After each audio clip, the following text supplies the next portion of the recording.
Jharkhand police के इतिहास में ओरमांझी थाना अब सिर्फ एक थाना नहीं बल्कि एक जीव विज्ञान प्रयोगशाला बन गया है, जहां चूहों ने वो कर दिखाया है जो बड़े बड़े तस्कर, नेटवर्क और गिरोह भी नहीं कर पाए। 200 किलो गांजा जो आमतौर पर पुलिस के लिए मुद्दे माल कहलाता है, यहाँ चूहों के लिए प्रसाद बन गया। अदालत में जब यह तख्त रखा गया तो मामला कानून से ज्यादा विज्ञान और कल्पना की सीमा में प्रवेश कर गया। इस केस ने यह साबित कर दिया कि झारखंड में अपराधी से ज्यादा सुरक्षित चूहे हैं। आरोपी पकड़ा गया, जेल गया, केस चला, लेकिन सबूतों ने बीच रास्ते में ही चूहे के साथ समझौता कर लिया। पुलिस का दावा है कि गांजा मलखाने में पूरी सुरक्षा के बीच रखा गया था। सवाल यह नहीं है कि सुरक्षा थी या नहीं, सवाल यह है कि क्या चूहों को भी उसी सुरक्षा व्यवस्था का हिस्सा माना गया था। कहानी के मुताबिक 2022 में गांजा बरामद हुआ और 2024 में चूहे उसे खा गए, यानी 2 साल तक चूहे धैर्य पूर्वक इंतजार करते रहे, जैसे अदालत के फैसले का सम्मान कर रहे हो। जब उन्हें लगा कि अब मामला कमजोर हो चुका है, तभी उन्होंने अंतिम हमला किया। यह कोई साधारण चोरी नहीं बल्कि टाइमिंग के साथ किया गया ऑपरेशन लगता है। मुकदमे में गवाहों को याद नहीं रहा कि गाड़ी कहां रुकी, किसने आरोपी को पकड़ा, तलाशी कितनी देर चली, लेकिन चूहों की भूमिका पर पुलिस पूरी तरह स्पष्ट थी। उन्होंने ही गांजा खाया होगा। ना कोई सीसीटीवी फुटेज, ना कोई वैज्ञानिक रिपोर्ट, ना कोई पोस्टमार्टम, बस एक सनहा और अदालत में एक बयान। लगता है अब अदालतों को फैसलों में चूहे थ्योरी के लिए अलग से कॉलम बनाना पड़ेगा। 1 करोड़ रुपए की कीमत वाला गांजा अगर सचमुच चूहों ने खाया है तो यह देश का पहला मामला होगा जहां चूहों ने बिना किसी सप्लाई चेन के सीधे उपभोक्ता बनकर बाजार को नुकसान पहुंचाया। नारकोटिक्स कंट्रोल ब्यूरो को अब तस्करों के साथ साथ चूहों को भी प्रोफाइल बनानी चाहिए, कद, वजन, दांत और भूख की क्षमता के साथ। यह मामला पुलिस की कार्य प्रणाली पर सवाल खड़ा करने के साथ साथ सिस्टम की उस सुविधा को भी उजागर करता है जहां गायब शब्द का सबसे आसान विकल्प चूहे खा गए बन चुका है। कभी शराब, कभी अनाज और अब गांजा। हर बार चूहे आगे कर दिए जाते हैं जबकि जिम्मेदारी पीछे छूट जाती है। अदालत ने आरोपी को बरी कर दिया, लेकिन असली अपराधी आज भी खुले में घूम रहे हैं और वो चोर पैरों पर नहीं, 2 पैरों पर चलते हैं। चूहे तो बस कहानी का सबसे सुविधाजनक किरदार बन गए हैं। अब देखना यह है कि अगली बार मलखाने से क्या गायब होता है और उसे कौन खाता है, चूहे, दीमक या फिर सिस्टम की लापरवाही। बिल्कुल आश्चर्य है कि मैंने आज सवेरे अखबार में मैंने पढ़ा है इसको, और हम तो कहेंगे कि भाई ये जांच का विषय है, इसको जांच करनी चाहिए। जांच इस सेंस में, अगर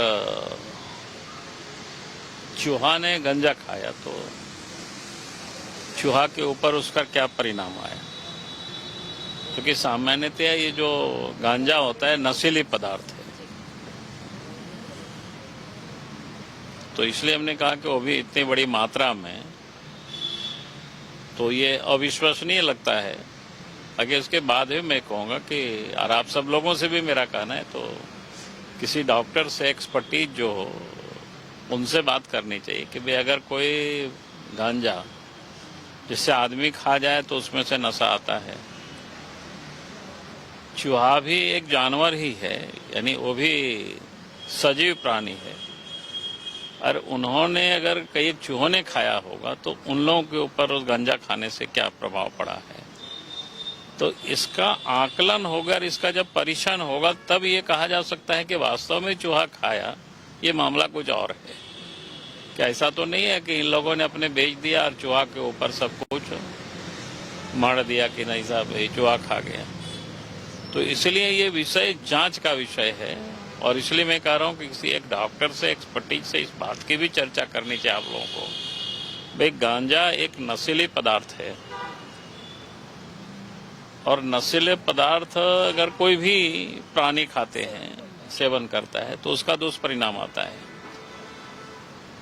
तो लिमिट मात्रा में तो लोग नशा के लिए लोग लेते हैं, पीते भी हैं, जो प्रतिबंधित भी है गांजा को लेकर के। तो ये जांच का विषय है, इसलिए सरकार को उस पर एसआईटी गठित करके मामला को जांच करानी चाहिए। पहले तो एफआईआर हो। एफआईआर कौन करेंगे सर? नहीं, एफआईआर थाना ही करेगी, चूहों पर करे एफआईआर, और इसके बाद एसआईटी गठित करके जांच के लिए अग्रसरित कर दे कि भाई ऐसे ऐसे यहाँ चूहा ने को उतारा। तो चूहा जब जांच होगी उसके बाद तो पता चलेगा ना कि वास्तव में चूहा खाया कि कोई और खाने वाला है। और चूहा को बदनाम कर रहे हैं। तो इसका कैसे पता चलेगा? ये पता तभी चलेगा जब उसकी जांच होगी। तो इसलिए हमने कहा कि भाई सरकार का काम पहले क्या है कि पहले तो चूहों के ऊपर ही एफआईआर हो और उसके बाद एसआईटी गठित करे, सच में चूहा खाया है कि नहीं खाया है, तो ये तो जानकारी तभी मिल पाएगी ना।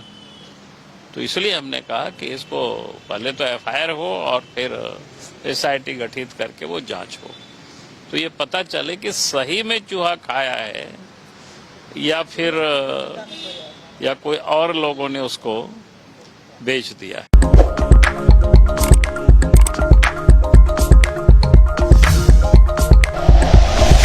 Like and share videos, subscribe करें हमारा चैनल और प्रेस करें बेल आइकॉन। न्यूज़ 11 भारत, सच है तो दिखेगा।